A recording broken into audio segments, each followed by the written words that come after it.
Inner Voice, a heartfelt chat with Dr. Foojan. Every time the conversation shifted to family life, home life, relationship, the confidence these leaders had, their voice, everything shifted to. It was like a whisper of shame or regret or, oh, this is not an area of my life that I'm killing it as I am at work. And that really broke my heart. And I started noticing that when we were talking about people were sharing what they're doing in their relationships, there was a huge gap between what they wanted, which was to become that power couple, which was to be happy and build a beautiful relationship, to what they were doing. Introducing a powerful new update from the Fujan App. Now with flexible subscription plans to fit your journey monthly, quarterly, or yearly. Our new AI-driven onboarding customizes your path to feeling better, faster, and enjoy a refreshed experience with stunning 3D interactive videos. Update now. Empower your inner voice with Fujan. Download today. Listen up if you want to promote your personal growth and self-awareness.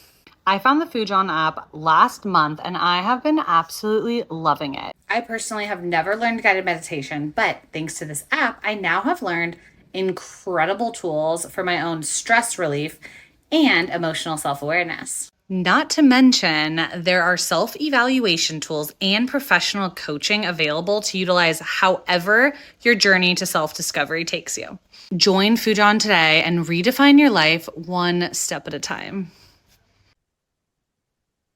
Welcome to Inner Voice, a heartfelt chat podcast. I'm your host, Dr. Foojan Zeine, a psychotherapist, author, and the founder of the International Awareness Integration Institute. Today, I speak with Gabriela Embon. She believes that a fulfilling adult life hinges on two essential components: an ideal career and a thriving primary relationship.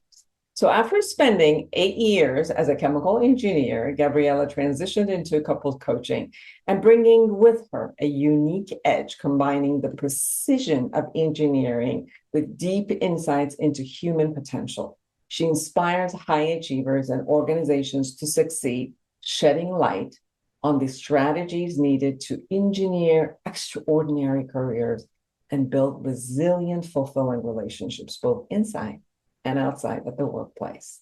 So we will be talking about her book, Becoming a Power Couple, 4 Pillars to Engineer Legendary Marriages.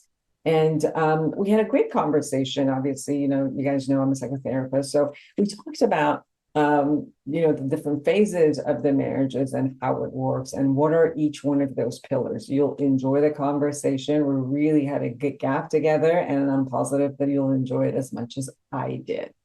So be sure to subscribe to this podcast on my YouTube channel and connect with me through the website, foojanzeine.com, or any of the social media platforms. Go to Fujan App and get your 3-day of free checking it out. It's a journaling, and you have your AI chatbot, Mira, which is trained on the awareness integration theory and could answer your questions that you really deeply have about yourself or any of your relationships. So I'd love to hear from you. Let me know. Now, without further ado, let's chat with Gabriela Embon.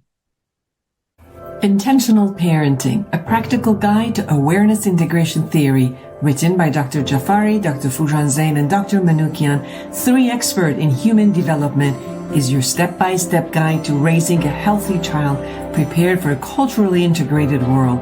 You're supported in parenting infants to adolescents using the latest evidence-based scientific research on parenting. Order your copy on Amazon now.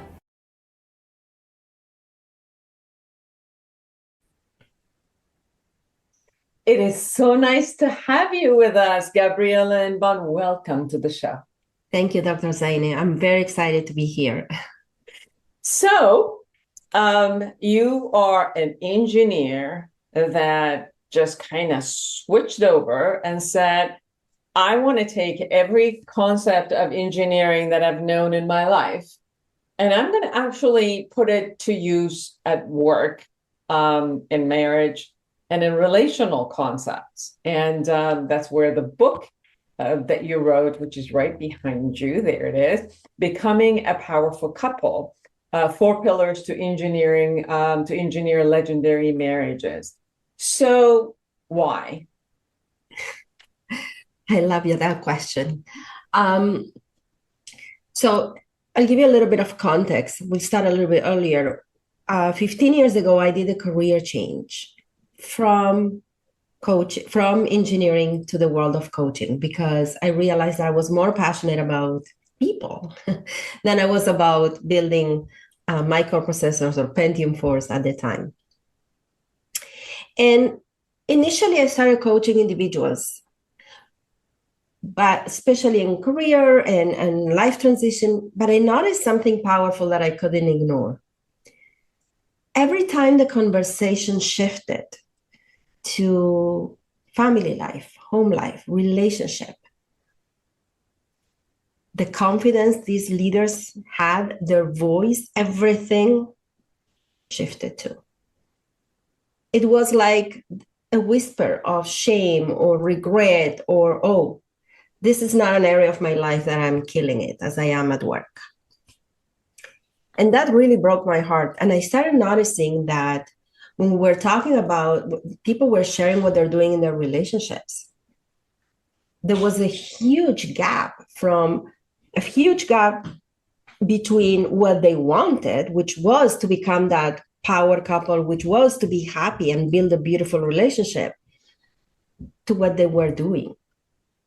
And that's what the book is all about. How do we actually engineer? What do we need to do? And that's why the engineering is all about the doing. What is the right framework that we want to apply in order to build the relationship we all want? Because everybody wants to feel loved, cherished, connected. Nobody wants to feel lonely. And more than that, nobody wants to be in a relationship and feel lonely. Right. Which is worse, because I think when you're not in a relationship, you have an idea about where I am, and you capture your life in a way where you bring friends, you bring the people in community around you, but when you are in a relationship, there is an expectation that arises where you are with someone and you want the connection with them, and when the connection is not there, it really feels a lot more lonelier than when you are not in a relationship. That's true. Absolutely. Another thing that you said, which really resonates, which I'm a therapist, for marriage and family therapist for 32 years. And it's what you said is so amazingly accurate, which is people gain a lot of skills in their work, communication skills, and how to relate, how to connect, how to, influence, how to communicate professionally, how to be and kind of empathize. Like, I think that there's a connection that happens at work where there's the skill set that, when you go to a work, this is the culture of work, this is the way you communicate, this is the way you conduct yourself. When you become a management, they tell you to go learn these skills in how to manage. And amazingly enough, the same person who learns this and can be very successful in a community of work 8 to 10 hours a day, suddenly they come home and all of those skills are not necessarily transferred. And they turn around and they become sometimes like their vulnerable self or their childhood self, which was in the family. And as if the other part doesn't even, come home, like they leave it outside, and another human being comes in with different types of expectation and not necessarily using the skills that I've been using for for 12 hours or 10 hours at work. Have you noticed that? Absolutely. And I actually ask myself, why is that? Why is that as successful as they are at work, when it comes to relationships, it's like you're another person right now. Like you said, you left that competent, empathetic, compassionate leader at work. And I asked myself why, and I came up with two reasons, and maybe we can discuss and you can share more from your experience. So one reason is that we all have, in the words of Jake Hendricks, an upper limit of how much positivity and happiness we can experience that is created in our childhood based on the way we grew up, right? So sometimes if we reach that upper limit at work, because there we're experiencing a lot of happiness, fulfillment, success, then we reach that set point and we sabotage ourselves without knowing in our relationships. So that's the leader that knows how to talk to people at work, but then when they come at home, they need to start a fight just to lower, just not to be above that upper limit. So that's obviously very unconscious. Nobody wants to do that. But I believe this is one of the reasons. And I also believe the second reason, pardon me, you can hear I'm recovering from a cold. The second reason is that, as you said beautifully, we are taught how to do personal development, career development, how to succeed. In fact, we are driven when we are young, when our late 20s, early 30s, by the need to prove that we can be successful. But no one teaches us how to win at home as well. And not only nobody teaches us, not everybody had a good example. So we go into this marriage commitment in relationships with the best intentions, but very blindfolded. We really don't know what we're doing. And we sometimes believe that love is a strategy. So not everybody gets married out of love, but if you do, many believe that's all it takes. It is a strategy and it should be enough to succeed. There's nothing else I need to do. The moment I said I do, basically, that's all it takes. I think cartoons and movies have also, storytelling has promoted that. Like, all you need to do is find the mate, and then the movie ends with happily ever after. Absolutely. I think the expectation. This is just the beginning. It's like all you need to do is give birth to a child. But that then it's not true. You have to raise that child. Yes.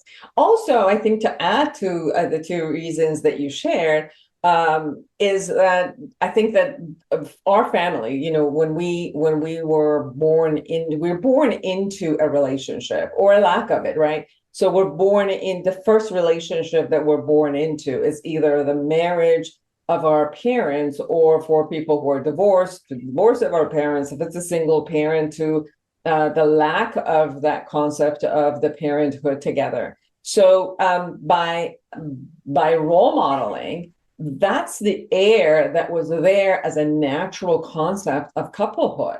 So it's an automatic default position that when we go into a marriage, not dating, because we didn't show up at our parents' dating, we showed up at their marriage. We already have installed set of codes that shows up because that's the first relationship we were there and experienced it. And I think that a lot of times what I've experienced with my clients is automatically they take on those roles without really knowing. It is so subconscious that they don't know. And, as we work together, it's like, oh, I've just become like my mother. I've just become like my father. And you see that the same thing with parenting, right? Like, absolutely. Sometimes you're like, I'm never say what my mother said to me. And then you find yourself, I'm like, I sounded exactly like my mother right now. So those subconscious concepts show up where this is not the same as work, right? So at work, obviously, we might have looked at our father or mothers the way that they came and talked about work when they came home, but they went somewhere else and did their work thing. So when it came to work, we actually started learning our own experiences when we went to work, and we established what those could look like. So that's right. Coming to your book, you use the word a power couple. how come you're using the word power couple? Because that's the stage we reach once we overcome, if we divide the relationship in three stages, the most common three stages, the honeymoon phase, then we have the power. Once we overcome that one and we grow out of it, we see it as an opportunity, we naturally transcend or transform into these power couples. And not always, but ideally, we want to, if we see the second stage, if we don't stay stuck in it and just coast, but if we actually use it as an opportunity to grow, then we build that power couple synergy. It's a beautiful synergy to have because it's what we all aspire to when we first get married or commit to someone, is that feeling that we are in this together. Power couples don't just support each other, they enhance each other. They make decisions together. They see each other as their favorite person. They see each other as their best friends, their ally, their accomplice, their go-to person. And that's the synergy when you feel like the sum of the two parts is bigger than 1 + 1 = 2. That together you can do anything. Very much. And I've seen that when the drama that consistently is around relational concepts comes into a fruition of going from drama to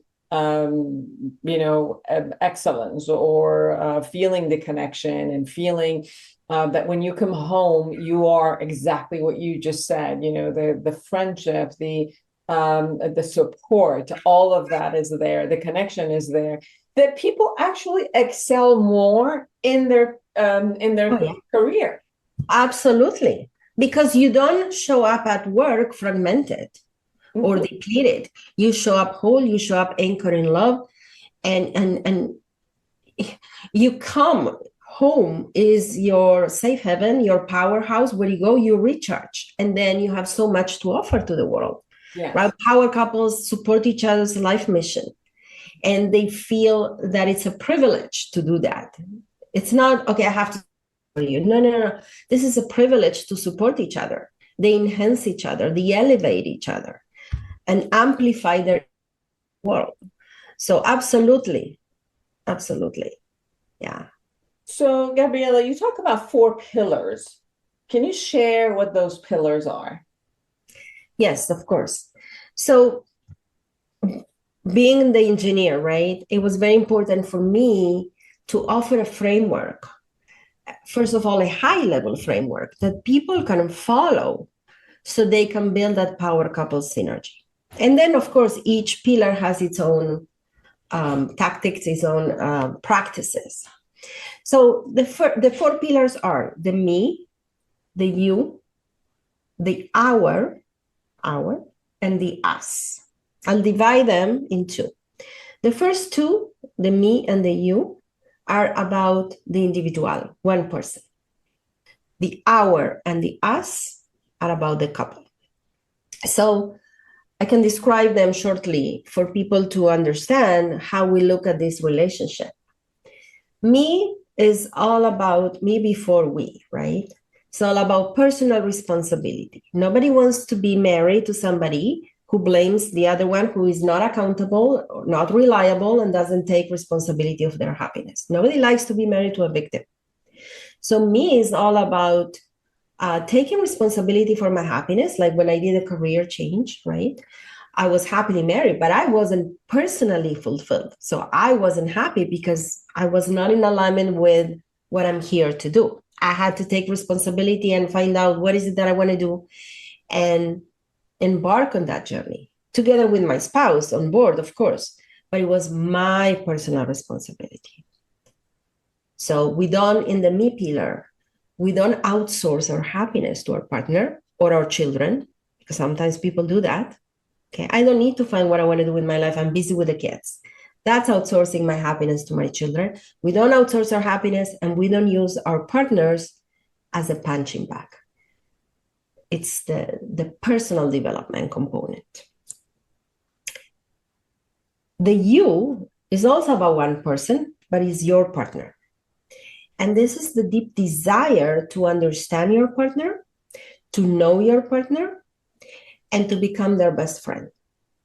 This is the friendship, the respect, the generosity, the wanting to be kind to your partner. And being kind and respect them means that you understand them and you know them. You know their design, you know how they are designed, how they think, how they operate. My husband and I are very, very different. He's a much more linear thinker. I'm a multitasker.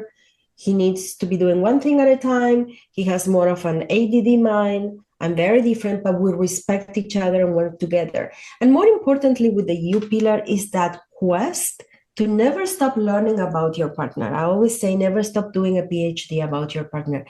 And even I've been married for 27 years. We've been together for 30. And if you think, okay, how much more can I learn about this person? If any of the listeners have that question in their mind, I want to tell you as much as you want. There is no limit of how much you can learn about your partner because you're always changing, you're always growing. All you need to do is inquire, right? When you fall in love, what is that? Is your desire to know someone. That's why you listen to them, you talk to them, you spend time with them. So that desire should never stop. I'll tell you a small anecdote with that pillar is that about a month and a half ago, my husband was hospitalized for a week. He went through surgery, and we actually experienced each other in a completely new way. He was never hospitalized. I never spent a week with him like that all the time. So we got to have different conversations and experience each other in a completely different setup, completely different way. And we had a chance to actually reflect on what was going on, turning 50, going through these things. So sometimes I have a hard time expressing my feelings, but the sweetest feeling is when you evolve with someone you knew all your life, and now you're discovering something new, and you're going through that with that person. Absolutely. Somebody you already trust, but there's more. So that's the you. Hold on. I think that you said a very, very amazing conversation. I think we sometimes go into a relationship, we see our own self change, but somehow we have an assumption that that person is, like the couch, which is on the in the house, which you could always rely on going back and sitting on it, and it's similar and it's the same. But it's so important to see that every phase of life that we go through, that person is also changing. And I'm changing, and how we could go through the different phase of life and get to know each other again. And the phase of life, not only with age, but, as you become a parent, as your children grow and you become a different parent to them, as, their illnesses, as we hit, midlife, midlife conversations where our bodies change. When, one of us have elderly parents, which we have to become caretakers. There's so many things that happen. Or even when somebody, our maid, goes through a career change and who they become, and so different every time they go through a career change. And each one of these changes, which are happening consistently, are the opportunities for us to get to know them, but to also get to know ourselves within a change that wasn't, we didn't expect. For example, I might want to go through changes, and I go through my own ups and downs when their changes are happening with me. But there's also changes that are happening with my partner that I didn't necessarily ask for, or we're looking for it. It's the same thing you were sharing, like suddenly he had to be in a hospital for a week. This was not a change that either one of you were expecting to happen. So getting to know ourselves within the process. So I can see that the first and the second pillars, which is me and you, are part of the awareness that consistently you have to keep looking and holding that kind of a curiosity or wonder, so that you could gain so much information from both of these consistently, which then it goes to your third pillar, which is our. I love the words you use, curiosity and wonder. The secret is in not in connecting and not, retracting. Because when we're going through challenges, it's very normal to retract. And not either you don't want to burden your partner or, you're in your own pain. No, we don't want to burden people, but this is your partner. It's about having these conversations. What's going on, right? That curiosity, what's going on? And in fact, it's so magical because, during that week, at a certain point, we were walking on slowly on the floor that he was hospitalized. And I asked him, we were talking about what's in our heart. And I asked one simple question. I asked him, what do you want? And he answered me, I want certainty whether I need surgery or not. And the next day, we just got that answer. We got that certainty. So that's what a power couple is, right? We amplify each other, we coach each other, we help each other. But there's one, in order to get there, you have to communicate, not close up. You have to communicate heart to heart. You want to understand. You want to have that curiosity and wonder you were talking about. So moving to the third pillar, this is the most practical pillar of the three, is the hour. And the hour means what belongs to us. O-U-R. Yeah, my accent is not always easy. So our home, our dream, our life, our vision, what do we want, our children, our assets, our finances, how do we manage all of that? So power couples see themselves, they think like co-founders. They have a common vision and they see themselves as co-founders of one business with two shareholders. And because they think that way, they make decisions together. I was talking with someone who ended up divorcing. Haven't seen this person in a long time. And this person gave an example, okay? He said, I asked my wife at the time, where do you want to go for vacation? She said a location. And I said, why? I don't want to go there again. We already been there. I give you a week, think about it, come back to me. I didn't comment, but I was surprised because when we discuss where we want to go for a vacation, it's not, well, you decide and I'll tell you if I agree or not. We have a conversation, right? We make decisions together. So this is what this is all about. Decisions are made together and then we work in a very clever way, especially if you have children. Now you have more people depending on you. We use the 3 C's: communication, coordination, and collaboration. So this is where all the operational rituals, as I call them, are the right rituals that help us manage this life properly, right? The daily communication, the weekly planning, the communication on demand. When I tell my husband, listen, we need to sit and look at our schedules because there's so much going on for me that I am so overwhelmed. Let's plan together. That's communication on demand. That's when I feel he doesn't need to read my mind, but I need to share what's going on within me so we can team up. So the hour is the practical operational rituals that make your relationship look like a business and run smoothly and together. Yes, it's a business of life that if it becomes chaotic, then you can't connect because you got to constantly handle the chaos. That's right. Run smoothly with the communication and planning and the structure that the two people create, then, like you said, the business of life operation is going smoothly. So therefore, you do have time to connect and be together and enjoy each other's company. That's right. That's right. And you said, sometimes you care for your elder parents, or some of your children have more needs than others. There's so much going on. You might be in a very stressful situation at work. If we have these operational rituals and we communicate, coordinate, then we can collaborate.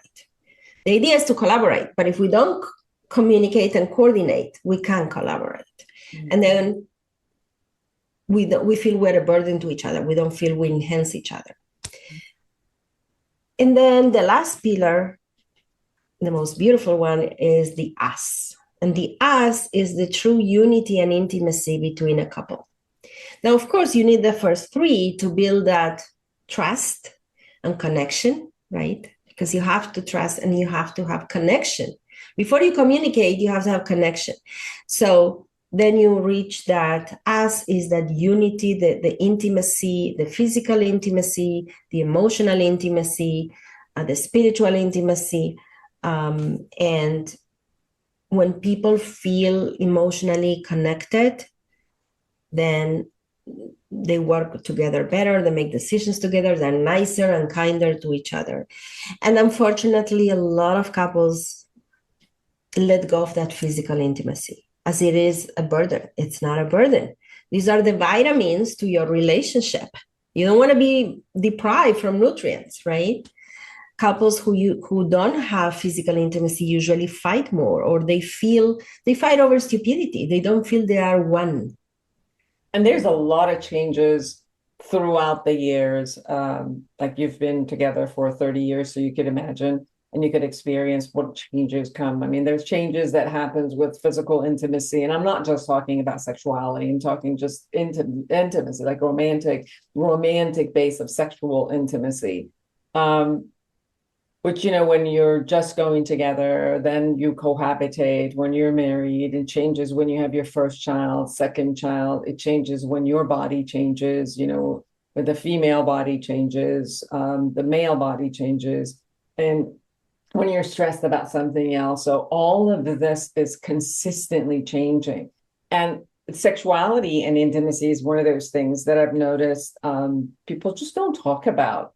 They go through the changes and they kind of try to adapt or shut down around it versus have a conversation. It's one of those things that people take very personal. Their egos get hurt and they just don't share with each other what their needs are, what's going on, what they like, what they don't like.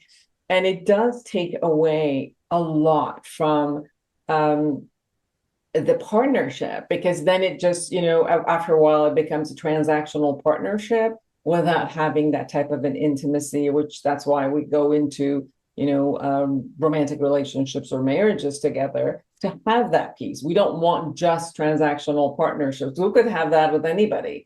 But if we're choosing one person to do this with, not only we want those partnerships, but we also want another connection through those partnerships that really comes from that type of romantic intimacy.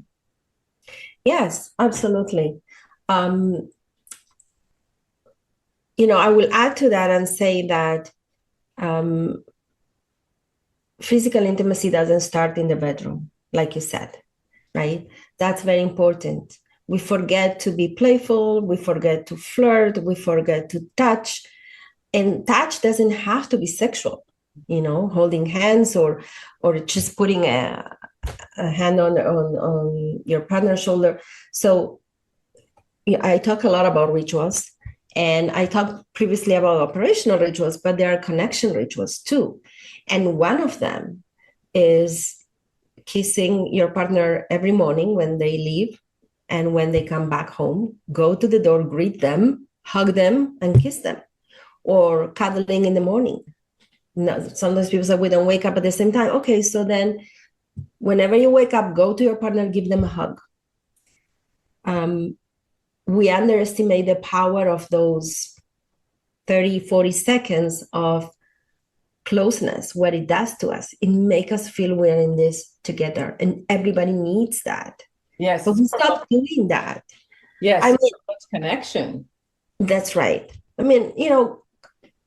Go to the door and tell your partner, bye, have a great day, give them a kiss.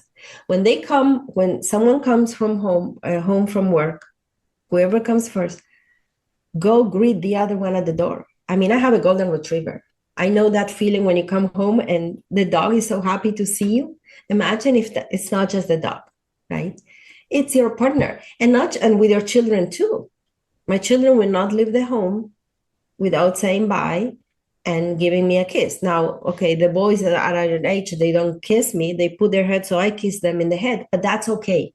But I go to the door and say bye, right? And when they come home, wherever I am in the house, if it's possible, I will go and greet them, because nobody likes to come to an empty house, because then it feels empty in our heart. So these are the small rituals that make you want to be with someone. So when you are intimate, it's not just about passion. It's not just about, oh, well, I know you already, the passion fades. No, it doesn't. If you feel connected, passion fades without connection. But if the connection is always there, if you are taking it deeper and deeper, if you are nourishing it, then the passion doesn't fade. It's not the same passion as in the honeymoon phase. I get it. I'm not naive. But it's more of a place of coming back home. Is you crave your partner's smell. You crave the touch of their skin. It's a whole different feeling. Yes, it certainly is. So as you have shifted from your coaching with for business coaching to couples coaching, what are you finding in the coaching that has been shifted, and what are you finding in your clients as they come to you? Well, it goes back to what we were talking about in the morning, in the beginning. I still do career coaching, and I'll give you an example of a couple that I was talking to. Now, one of the partners is very, very busy, and right now they're also going through changes, as we were talking about. One mandate is ending, a mandate that provided a lot of fulfillment for one of the couples. They're moving to a new home. There is a lot of expenses. It's also a blended family. I love working with second marriages because they're very aware and they want to do it right. So they're very motivated. And they were saying that they feel that when they're at home, there's so much stress. And I said, there's one thing that is missing. When the children are not there, you communicate, that's fine. You need to continue sharing what's going on. Yes, it is normal that because this mandate is ending, you're going through a change. Yes, it is normal that because your hormones are changing, you're going through a change. But don't forget to talk to each other and say, and lean on each other. So this is what I find that sometimes is not sometimes, for the most part, is lacking, is everybody's so busy and everybody wants to do things right. But we forget to talk our feelings heart to heart. That's why I ask couples to have a daily check-in. Whether you do, I said, ideally go for a walk, because walks are very, very powerful, because you're not looking at each other on the eyes. So when you're looking ahead, it's much easier for some people to open up and share what's in their heart. But I said, you know what, just have a daily check-in, even if you do a walk around the block, or because I live in Montreal, in the winter is not always possible, just sit with a cup of tea or a glass of wine, share what's in your heart. Bring your partner in. By the way, this is what I find it's missing. And I love Montreal. It's a gorgeous city. Yes, it is. Thank you. And you're in California, right? Yes, Southern California. What is it that we haven't shared that you really want people to know? That it's never too late to reconnect. You don't need to retire to reconnect with your partner. You don't need to have hours to reconnect with your partner. It's a decision. It's a choice. You might say, well, we're not happy. But I've seen this with couples. Conversations about what are you feeling? What do you want? How do you see your life? It's all it takes to start igniting a new movement. Because after all, think about it. Who do you rather connect? To a new person, or to the person you have built a life with, a family with? You have a history. I believe that our romantic relationship is the most important relationship we have. First of all, we chose it. It's out of choice. It's not that your parents were born into them. And secondly, it has the most amount of potential to bring goodness into your life. Yes. Absolutely. So it's never too late to reconnect. It all starts with one conversation and doing those small rituals, showing the other person that you see them, that they matter, whether you bring them a cup of tea to their desk or you go and say goodbye to the door. It's the small changes, even if you don't feel like it. And this is important to mention because you probably won't feel like it if you're disconnected. Nobody feels like doing things to a person they don't feel connected to. But long, happy relationships are not built on feelings. They're built on connection and commitment. And commitment doesn't require that you feel like it. It requires you simply choose to show up. I mean, you don't always feel like going to work, but you're committed. You don't always feel like getting up in the morning and, I don't know, making lunchbox to your children, but you're committed to them. So don't wait to feel it. Just choose to do it and then watch the magic. And the feeling will show up. That's right. Beautiful. Everyone, get this book, Becoming a Power Couple, 4 Pillars to Engineer Legendary Marriages by Gabriela Embon. Where can people find you? My website, which is Gabriela with one L, Embon, EMBON.com.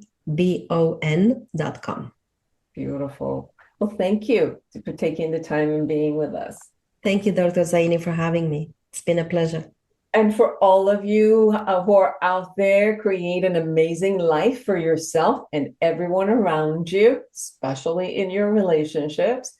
If you liked anything that the two of us said, please share this episode with other people so they can also get the joy that you got. And give us comments, questions.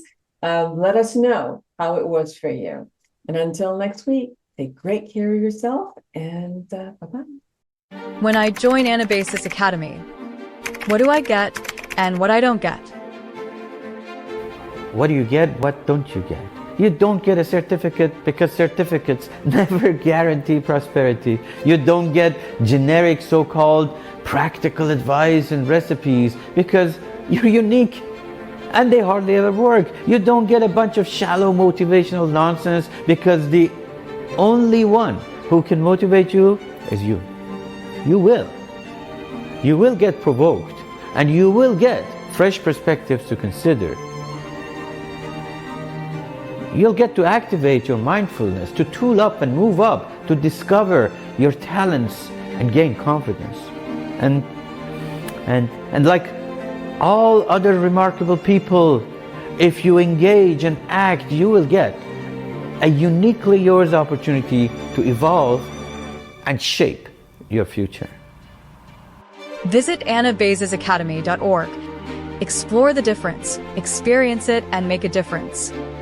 Are you a psychotherapist looking to enhance your practice? The Awareness Integration Therapy developed by Dr. Foojan Zeine is a comprehensive guide to the principle and techniques of this powerful therapeutic approach. Join the growing community who have elevated their practice and expanded their skills by embracing Awareness Integration Therapy and witnessing its life-changing impact. Order your copy on Amazon now.